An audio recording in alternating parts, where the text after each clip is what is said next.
Hello everyone, my name is Wu Chunling. I'm from the Department of Rheumatology and Immunology in the First Hospital of CMU. I'm honored to give a talk on RA. Today, we particularly focus on the clinical feature of RA. The presenting symptoms of RA typically result from inflammation of the joints, tendons, and bursa.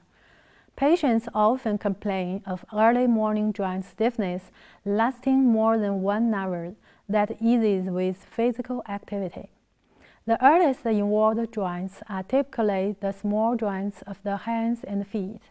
The initial pattern of joint involvement may be monoarticular, oligoarticular, or polyarticular. Once the disease process of RA is established, the race MCP, PIP stand out as the most frequently involved joints. Distal interphalangeal joint involvement may occur in RA, but it usually is a manifestation of coexistence osteoarthritis. Progressive destruction of the joints and soft tissues may lead to chronic irreversible deformities. For example, swan neck deformity. It is characterized by hyperextension of the PIP joint with flexation of the DIP joint. Bottonier deformity. It appears as flexation of the PIP joint with hyperextension of the DIP joint. J-line deformity. It results from subluxation of the first MCP joint with hyperextension of the first IP joint. There are other deformities such as piano key movement and flat feet, etc. These deformities may result from inflammatory damage to the tendons, joint capsule, and other soft tissues in these joints. Large joints, including the knees and shoulders, are often affected in the established disease. Atlantic oxy involvement of the cervical spine is clinically noteworthy because it has a potential to cause comprehensive myelopathy and neurologic dysfunction. RA rarely affects the thoracic and lumbar spine. Radiographic myelopathies of the temporomandibular joint occur commonly in the patients with RA, but they are generally not associated with significant clinical symptoms. Extra-articular manifestations may develop during the clinical course of RA, even prior to the onset of arthritis. Subcutaneous nodules, secondary Stevens syndrome, pulmonary nodules, and anemia are among the most frequently observed extra-articular manifestations. In recent years, there is a decrease in the incidence and severity of some extra-articular manifestations, particularly Feltes syndrome and vasculitis. The following are the most common systemic and extra-articular features of RA. Constitutional signs and symptoms include weight loss, fever, fatigue, malaise, depression, and in the most severe cases, cachexia. They generally reflect a high degree of inflammation and may even precede the onset of joint symptoms. If temperature is over 38.3 degrees, we should differentiate it from systemic vasculitis or infection. Subcutaneous nodules occur in 30 to 40% of the patients and more commonly in those with the highest levels of disease activity. The disease-related shared epitope, a positive test for serum RF, and radiographic evidence of joint erosions. When palpated, the nodules are generally formed non-tender and adherent to periosteum. Tendons or bursa developing in rare areas of selected subject to repeated trauma or irritation, such as the forearm, sacroprocnus, and Achilles tendon. They may also occur in the lungs, pericardium, and peritoneum. Nodules are typically benign, and they can be associated with infection, ulceration, and gangrene. Approximately 10% of patients with RA have secondary Sjogren's syndrome. It is defined by the presence of either dry eyes or dry mouth in association with another CTD, such as rheumatoid arthritis. In pulmonary system, pleuritis is the most common pulmonary manifestation of RA. It may produce pleuritic chest pain and dyspnea, as well as a pleural friction rub and effusion. Pleural effusions tend to be exudative with increased number of monocytes and neutrophils.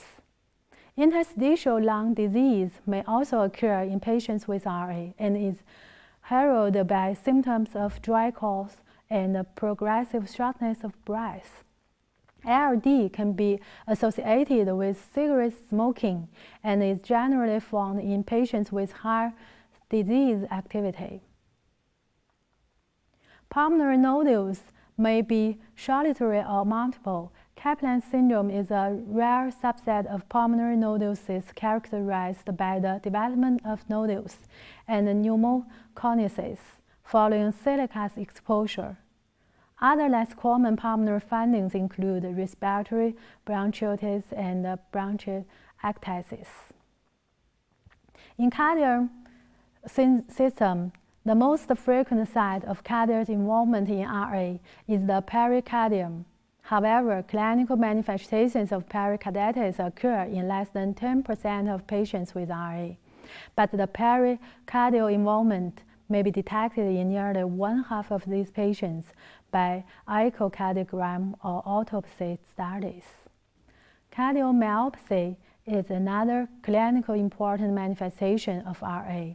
It may result from necrotizing or granulomatous myocarditis, coronary artery disease, or diastolic dysfunction.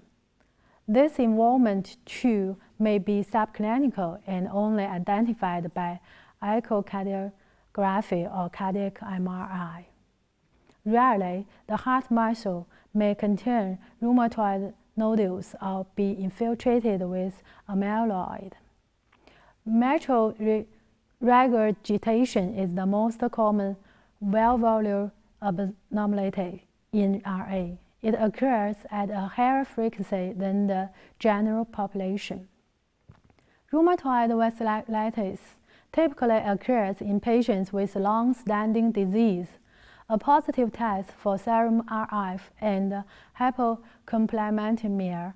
The cutaneous signs vary and include petechiae, purpura, distal infarcts, gangrene, little reticularitis, and large painful lung in extremity observations.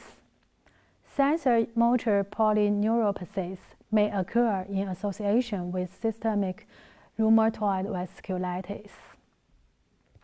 In hematologic system, a normal chronic normocytic anemia often develops in the patients with RA and is the most common hematologic abnormalities. The degree of anemia parallels the degree of inflammation, correlating with the levels of CRP and ESR. Platelet counts may also be elevated in RA as an acute phase reactant. Immune-mediated thrombocytopenia is rare in this disease. Felt syndrome is defined by the clinical triad of neutropenia, splenomegaly, and nodular RA, and is seen in less than 1% of patients. It typically occurs in the late stages of severe RA and is more common in whites than other racial groups. Large cohort studies have shown a 2- to 4-fold increased rate of lymphoma in RA patients compared with the general population. The most common histopathologic type of lymphoma is a diffuse large B-cell lymphoma. The risk of developing lymphoma increases if the patient has high levels of disease activity or Felt syndrome. In addition to extra-articular manifestations, several conditions associated with RA contribute to disease morbidity and mortality rates. they are worthy of mention.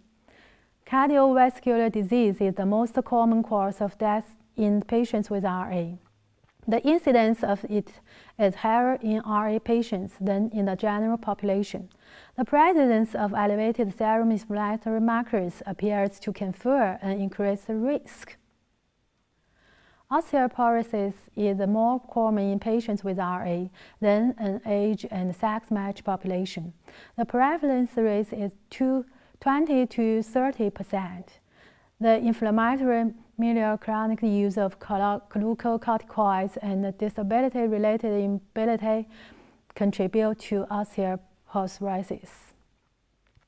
Men and post-menopausal women with RA have lower mean serum testosterone and DHEA levels than control populations.